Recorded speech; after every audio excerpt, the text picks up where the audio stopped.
In front of me we have a car that we never ever had before on the channel. It's definitely the brand that you would not really expect me to feature on this channel, but we got lucky to get our hands on such vehicle. The RS3 Cuzzy Bro. We have never ever had such newish car.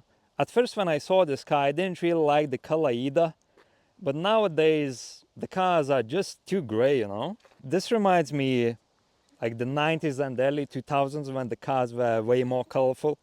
So I think this is a good thing to have such color. Personally, I really prefer the older front of the RS3, but that's just to my liking. Maybe it's the same case as with BMW, where you need to get used to it. But as for now, I still kind of prefer the older look. Huge, massive red brake calipers. Everyone knows red stands for performance. But I think all in all, side view, it looks really mint. Don't have carbon brakes, but this car really stops. This is perfect car for this weather, as we will find out how well does it actually grip and hook in damp conditions such as these. Now if you come to the back, this is where this car really shines. This is definitely my favorite part. Let me show you the magic. The best thing about this car.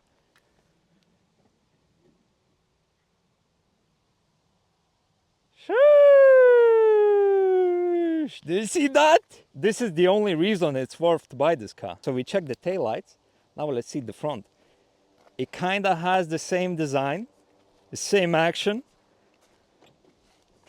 Let's have a look. And the magic in 3, 2, 1. Sheesh. Okay, okay. I think before we go on the inside, let's see how it actually sounds. This is not exactly standard, so let's just see how it sounds. There we go. Ready?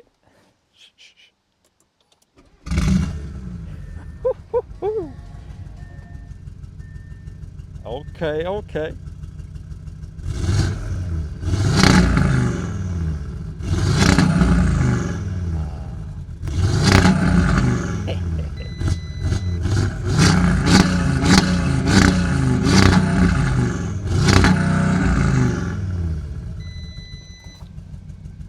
Now obviously we have the classical Audi soft limiter, which is really a shame because sports cars such as this, soft limiter, I don't think it should have one. At least, well, it's 4000 RPM. It's better than some cars that have like 2000 RPM, but still, it's a bit low. I think they should go the BMW way and just let you rev the actual car when it's warm. And it's pushing, I have no idea what power, but this exhaust doesn't sound stock if you ask me. Listen to this.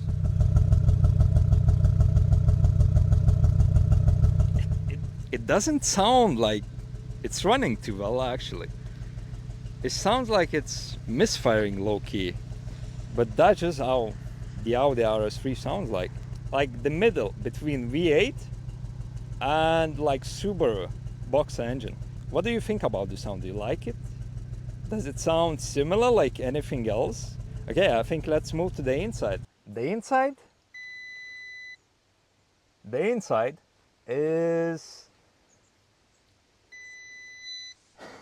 quite performance oriented. It doesn't feel as luxury as like BMW M3 for example. But it does feel like race car. You don't have massive screen here. You just have tiny nice screen in the middle. It's interesting how these two are up here and for the passenger they are down there. Interesting design. Everything kind of feels plastic. This kind of looks like carbon. There's lack of luxury on the inside if you ask me. It does feel more like sports car than a luxury sports car. We have carbon fiber pedals. I think these are carbon fiber. A sports car on a budget. It feels like Passat. I have no idea what I'm talking about, but let's see the engine bay. There we go. Sheesh. Look at that. TFSI. which stands for, everyone knows, track focused sport injection. That's it. We have a bit of red going on, just to remind you that it's a sports car. And interestingly, we have as well a dipstick.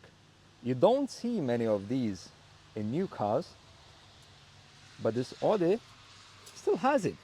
So I think it's a win. I think it's one major plus for Audi versus BMW, because BMWs, they decided they don't need it anymore in like 2007. I think this is a really nice old school feature to still have. You can never rely 100% on electronics. Okay, let's see how it actually drives, how it hooks, how it performs. We obviously have a few lights on the dash because it's work in progress. This car is not fully ready yet. Okay, let's see. So currently default setting, just in drive. Let's see what happens if you floor it. Traction fully on, and 3, 2, 1. Woo! Okay, okay. You could feel a bit of loss of traction in the front, not in the back though, just the front. But I think it hooked without any problems, even with traction control on. Let's give it one more go. Full power. Look, the tires got warm. It's even better now. Effortlessly hooked up in wet conditions. Look, look, full power.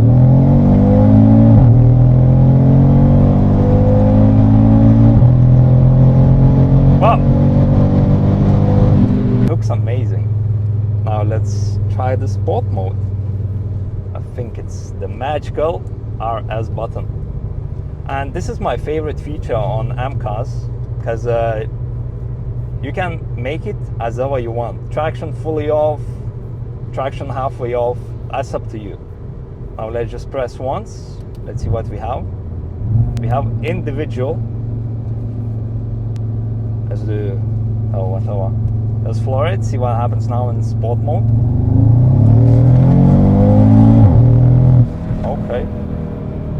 So it still performs the same way. Okay, now let's try performance. Traction off. Warning. God damn.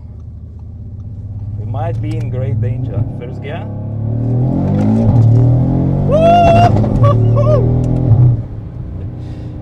I even hit the rev limiter. Let's see, 4th gear, 3000 RPM, full power. Turbo spooling. Still, it was telling me 80% power. After all that, interesting. It really needs the RPM to give you full power and all the boost.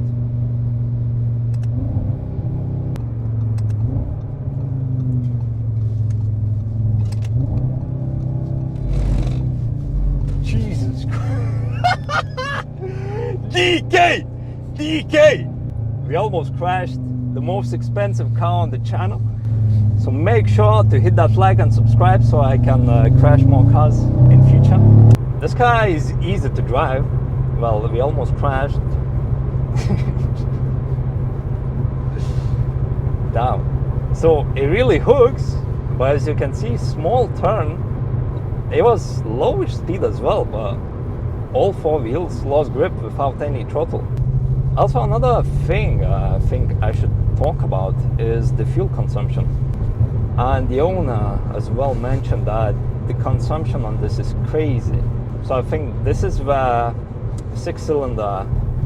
Well, those are the only engines I know. The BMW 6-cylinder engines and my E92 V8. The consumption on those really is, I would say, way better than this. This is mental. We drove just for a bit and like the kilometers are dropping every second.